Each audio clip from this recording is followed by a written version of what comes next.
On a warm, sunny afternoon, Sarah was tending her garden, a place she had always cherished as her personal sanctuary. The gentle warmth of the sun brushed her shoulders, and the scent of roses and lavender filled the air around her.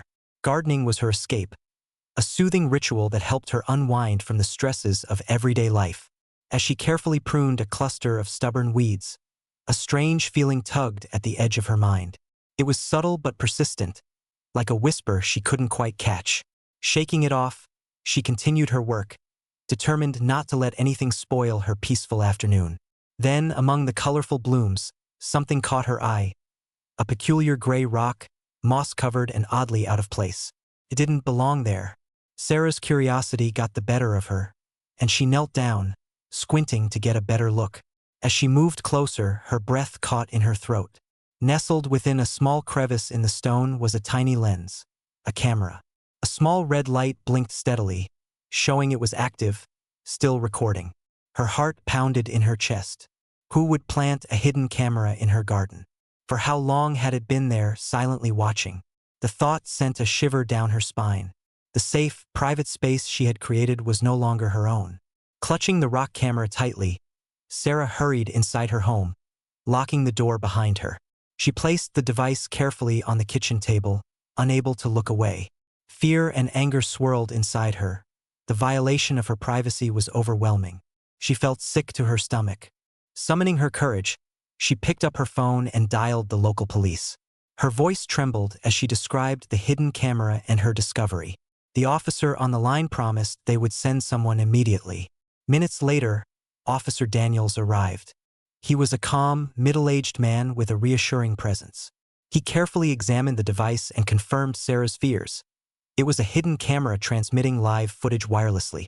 "We'll take this in for analysis and sweep your property for any other devices," he explained gently. Sarah shook her head, overwhelmed. "I have no idea who would do this. I've never had any trouble with anyone." But deep down, a suspicion lingered. Her neighbor, Greg Thompson, had recently become a source of tension. What had started as minor arguments over noise complaints and property boundaries had grown into open hostility. Greg often glared at her across the fence, muttering under his breath whenever their paths crossed. Could he really have gone this far? Swallowing her unease, Sarah shared her suspicions with Officer Daniels. He nodded thoughtfully and promised to investigate. That night, sleep became impossible. Every creak of the house, every flicker of shadow outside made her jump. The garden she once loved now felt foreign and threatening. She kept the doors and windows locked tightly, her nerves stretched thin. Word spread quickly through the neighborhood. Friends and neighbors stopped by, offering comfort and expressing their shock. At a tense community meeting that evening, whispers of fear and suspicion filled the air.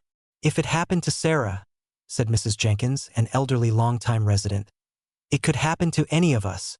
The neighbors agreed to watch out for one another more closely, their unity a fragile shield against the unknown. Days passed. Sarah tried to reclaim a sense of normalcy, but the fear lingered. The simple act of gardening became a test of courage. Every rustle in the bushes or passing shadow sent her heart racing. Then, one afternoon, Officer Daniels returned with news.